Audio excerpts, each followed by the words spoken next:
yeah, so I've been writing, and that's how I got, like, from high school all the way to university. I kept writing, and then I always wanted to write for a magazine. So That's how you ended up African Woman? African Woman magazine. But after haunting, not haunting him anyway, and Andre Ringen, Yes. the creator of African Woman, he used to have a magazine called Zenji. Yes, I remember Zenji. Yes, yes. And it was more of a photography magazine, and hot girls, Like glamour very, shots. yeah, glamour shots. And but me, I was interested in content, so I told him, you know what, if you ever need writers, I can write. He's like, what do you have? I'm like, so I took him some of my poems, I had a book, like, I had done neatly, then some of my stories. Like, I'm like, I Okay. wrote this for the school. Then I was like, I can create something for you. He's like, okay, cool. Then I would create a story, like, and then he was like, he had me in mind. Like, I just kept on. Then the next thing, he's meeting me with the obsessions. So I was just like in his radar. Yeah. When he finally had to, make the magazine, because we all had to even have a meeting on who will be the publisher, Okay. or like the face of the magazine. And that's how Sylvia Worry came up.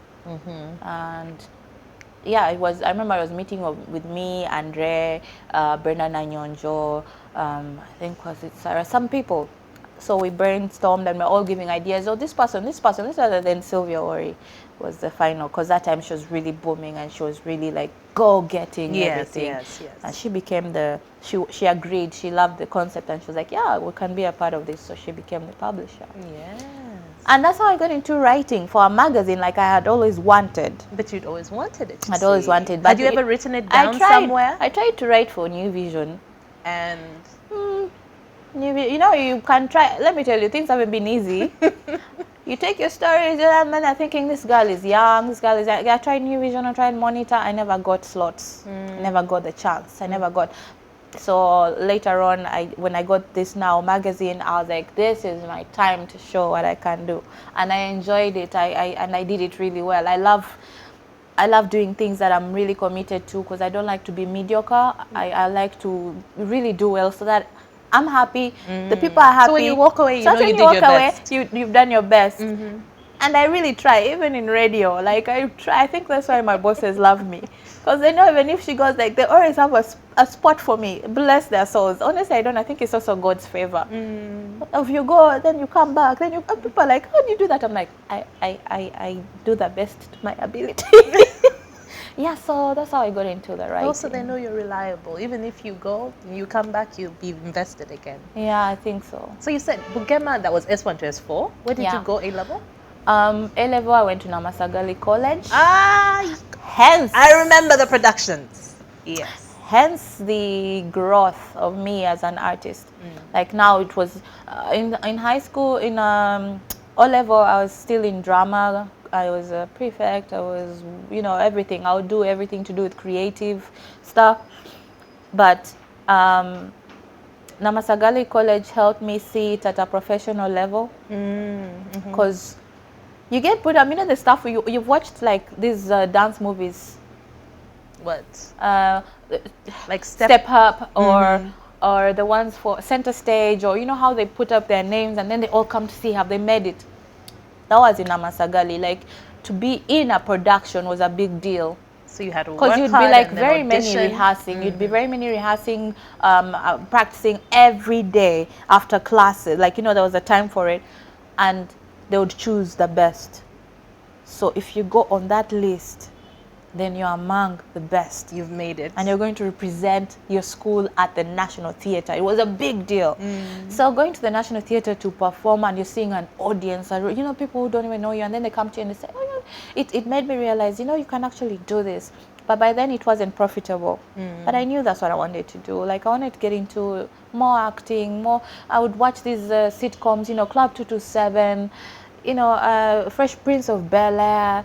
And I'm like, I would want to do that, but when will it happen here? Because we didn't even have that stuff yet. We maybe had the Ebonies. Yes, yeah? that's Life Matu. Life Matu. But, like DVD, like, I was just thinking big time. I was thinking big at that time. Like, I'm just, will it happen? But I'm like, I just want to do that. So Namasagali College helped to mold me more into a professional person, performer, and then they used to train us with communication skills so that you know how to speak and how to, you know, there was even a code, you never speak vernacular. I took long to learn Luganda because of that, because in O level, in primary school, you're all speaking English, then in O level... Because you weren't allowed to speak vernacular at school. In O level, I have mostly international friends, and then my local friends, like the, you know, my fellow locals would speak English together. So it was just like, I took long to learn Luganda, and I learned it while in Obsessions. And when you had to sing the Luganda songs, and I'm like, wait, am I? So that helped me a lot. Now I'm so much better than I used to be. Yeah, so much better than I used to be. My Luganda is so not was it perfect. the Namasagali time that helped you get into Obsessions? Now, was it a connection it was there? Namasagali because Ronnie Mulindwa and the others, Martin Mugonyi, rest in peace. Martin was with me and he was in my class. Then Ronnie, they had been at the school before. They were like the OBs and OGs, Pamela Basasibuachi, Brenda, Nisima, Judith Amanio. Those are the pioneers of Obsessions. So when we were at the National Theatre, that's why they saw me. Me and another friend of mine called Susan Casente. Okay. And they were like, they approached us and like, we have a group, it's called Obsessions. And we had kind of heard about it because it had started 1999. So we're like, yeah. So me and her like, what, Obsessions wants us to join? Awesome! Our parents are like, nah. No. So Susan, hey, we really wanted to perform, but it was a struggle to get in. I always like to do things with my guardian's blessing. Yes. And I think at the time, were you all living in like one house together? They were staying with their mom, with Ronnie's mom. With Ronnie's mom. They were staying with Ronnie's mom in Ntinda, and I used to live in Ntinda, so I'll just walk there. So you could go for the day I'll just and then walk go home. there and just see. I would see them rehearse. I would see them. I really saw what even made me like them more was that they were really professional. Yes. For back then, to have that vision. So professional compared to what people used to think on the outside. Because Red Pepper came a bit later, and they started creating this image of, I don't know, but they were really professional, and that's what drew me to it.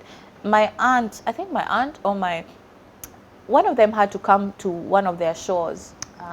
Just to see how they are. What is this? And also to meet, because I was like, you know what, if you really think it's dingy or it's, they're not, you just come meet them. See for yourself, and then you can let me, you can now tell me because I really want to do this. I don't want to do it in hiding.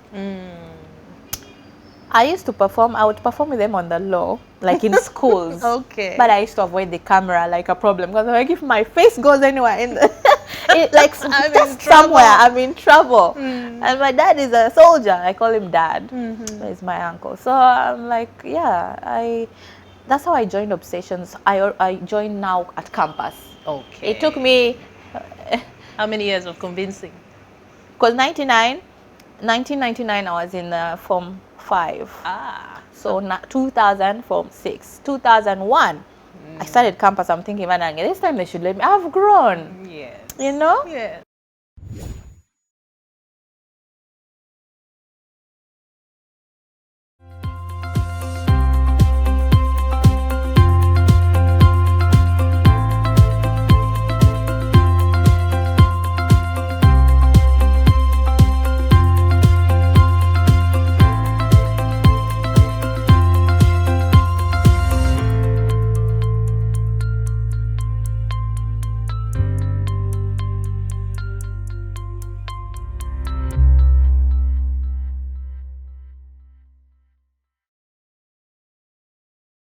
Growing up, everybody would tell me about the Queen of Egypt until I had to read about the Queen. I even told my mom, why did you give me such a big name? Everyone keeps telling me how beautiful the Queen was, or how I'm like, Manange. Yes. Now, like you have to fit it's in. I'm thinking it's a powerful name. What am I going to be? To beat the Queen of Egypt. So anyway, I told Ronnie, I can help you with research because I even have a friend who has the movies. And that friend was Biaru. You know Biaru? BU. We used to, it was but Biaru, yeah. So Biaru, I remember I borrowed the Cleopatra DVD from him, and they were like his collection of, please handle it. I'm like, I will, bro, I will. So he lent me the Cleopatra, then they watched. I never told him this. But I borrowed. I said I wanted to watch because. So I just helped with everything. So I went home. I said, just let me be in this play, just this play. My uncle was finally like, you know what? Okay, fine. You've asked and you've asked. Yeah. Okay, fine. That's how I joined. Okay. And after when I joined, that's when I kept on performing. I was like, he said yes. So I started performing with them. Had you, because with Obsessions you started singing. Were you singing before that? You said you were very creative. School. Okay. I was always in the school choir from primary. Then I even had to lead a solo once in primary school, and my mom wasn't gonna make it. And then I'm so sorry to my OBs and OGs because I don't even know what happened. Just because I knew my mom wasn't going to come to the concert, I didn't go. Oh. I don't know who sang. I don't know, but I think like Hey. we were all learning, so we all knew the song. So I'm sure somebody stood in. Someone stepped I up. was just like, if mom is not going to be there, who am I performing for? Oh. Before, when you're a kid. Yeah. Now it's like I have this thing of the show must go on. I learned that in Amasagali College, Obsessions. It was like a motto. No matter what happens on stage, the show must go on. You've lost someone, okay, sad, but do this show, cry after. That's how it was. Yeah. So yeah. So Obsessions, your time with Obsessions, shaped you in many ways into the person you are today. You were there for what, 6 years? Yeah. 5 years? 6 years? 6 and a few, because I left in my 7th year, like June of 2007, I think. What was the hardest thing about being in Obsessions? The hardest thing about being in Obsessions was, now for me, was balancing my school, because I was at university, and then I go work. What course were you doing? I did the Bachelor of Social Sciences, Bachelor of Arts in Social Sciences. Okay. Yeah, it's not what I wanted to do, but it's a long, my story is long. I wanted mass communication. Yeah. Or industrial fine art. Industrial fine art was too expensive. I used to do fine art. I'm left-handed. I used to do fine art like all the way. So I wanted to do BFA, but it was too expensive. And then you always have to buy, stuff like painting stuff. It's really costly. And me being the one who keeps thinking of how much responsibility my guardians have, I was like, okay, let me try mass communication. Mass communication by that time was like at 900,000 or 1 million, I don't know. Yes, it was very per expensive. semester, plus other costs, yeah? So again, it was high. So my aunt and I had to look through, and she was like, you know what? Social sciences by then was 450,000 per semester. Okay, so it was like how much is it now? 450,000. So per semester, and including other costs, so you find out it's maybe, I don't know how much in total. So, and because I was also going to be staying at campus, I got into Africa Hall. They say the hall for ladies. I went to Africa. You went to Africa Hall too? The entire time. It was like really clean. It was really nice. So I ended up doing social sciences. Okay, for that but it reason. helped me with everything else. Sociology, community psychology, like the stuff you do, political science. It helps in the industry. It helps in society. Yeah. So I'm glad I did it. Okay. Yeah. So you were balancing the two, but did you manage to graduate? Yeah, that was the hardest thing with the Obsessions. Having to balance my school, then the other jobs that I ended up getting because of Obsessions. I got into radio because of Obsessions. Like they called me as a guest at Capital FM on a show that Hakeem the Dream was hosting. And they liked how we were vibing, you know. Before you get to know, radio, you have to have your radio voice. Yeah. Not like how I'll talk to Christo Banange. There's a way you kind of have you tone it down, or you. So I got to learn that while at Capital FM, and I was there for a week. I was supposed to be a guest on the show for a week. Then after a week, Hakeem is saying, they're asking, can you come back next week? I'm like thinking, are you trying to, what do you mean? He's like, no, you come back. These guys have liked you, and I think you should do it. He actually encouraged me to do radio. Okay. Yeah, You hadn't Hakeem. seen yourself doing radio? I hadn't thought about it by then. I was more on TV and writing for print. Like that, I was kind of thinking that. So I got into the radio because of that. But I went there as Cleopatra from Obsessions. From Obsessions. Then WBS TV was also like that. They used to see me in interviews speaking and all that, and they're like, Kazora, I think Caritas was going on leave or something. That was Showtime, right? Yeah, Showtime magazine. So Kazora is like, you guys should call Cleo. I think she can do it.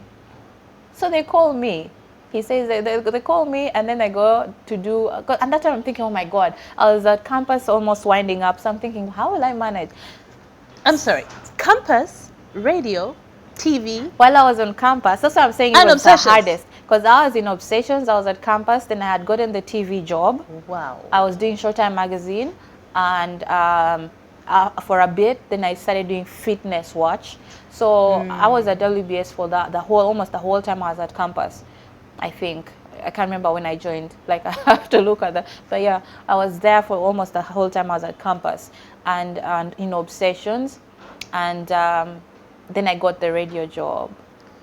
That is a lot. It's a lot. Yeah. It's a lot. So it was a bit, I used to feel like, oh my God, I'm like in between. I'm like, because sometimes I'll be like, but I would make sure I'm there for rehearsals. I do rehearsal in the morning because we used to do rehearsals early in the morning. So if I miss rehearsal, then I come back and rehearse alone, or I rehearse with one of the girls, you know, Brenda, or, you know. But you always had to rehearse every day. So that was one of the hardest things, and trying to also prove to my guardian that what I'm doing is not a waste of time, because he was always trying to pressure me to do the corporate jobs, and one time I did. I worked at True Things Limited, but that was in vacation. Okay. And I was like a trainee, but it was, my God, that job was just not for me. But I got to learn about nuts, bolts, roofs.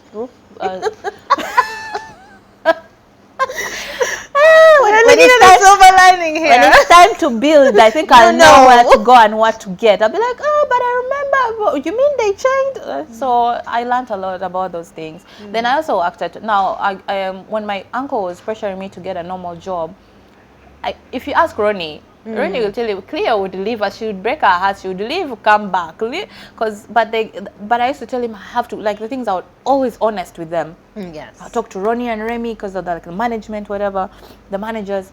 And I'm like, come on, guys, my guardian wants me to do this and I want to be here, but I have to prove to him that this is what is working for me. When I'm here, I don't ask him for money. I don't ask him for transport. I get paid. I'm good. But he wants me to do a 9-to-5 job. So I applied in the newspaper. Okay. My aunt was like, oh, there's this job here. We applied, and by the way, by some luck or by God's plan, they called me. When I went to the office, it was Polytanks Limited in Namuongo. Somewhere. That side of like going to Ruwaga. I've forgotten the name. Okay. I've forgotten the name of that area. So Not Najan Uncle, that's I know what you mean. I know the place, but I've forgotten. But it's like after Ruvaga to the Natete. It was far. Not Natete. It was it was close to Wakaliga sides, because that time now Obsessions were that side. Okay. But it was, I can't remember the name of that area. Oh God, It's okay. It's okay. So I go to Polytanks Limited. Now these ones, they deal in what? Septic tanks, water tanks. Hey, I learned more things. So I was there as a sales executive. I got the job, so I told the Ronnies, I'm like, guys, I have to go and work this job and show my uncle how miserable I'll be. But anyway, so I worked there. They were good, but the pay wasn't good. They were not giving lunch. They were not giving transport. So every day I would ask Zay for, he was giving me like 10K every day for transport. Until I went and I sat him down and said, but uncle, when I'm in Obsession, do I ask you for money? No. I don't ask you even for transport. I'm at campus, I do my thing. Even asking for like upkeep is once in a while when I'm really broke, I'll come to your office. But otherwise. So, I'm now doing this 9-to-5 job, but it's stressing me much more. I'm like, I'm not even happy. That's the time he said, I just do what you want to do. Just continue, but finish school. I'm like, I cannot not finish school. I have to graduate. Yeah. So I actually graduated. I didn't do a graduation party because when I graduated, I had to shoot a show of Showtime magazine. I don't remember where we were going. Right after. Right after, like we just did, I think I told them I'll do dinner with them later, my guardians.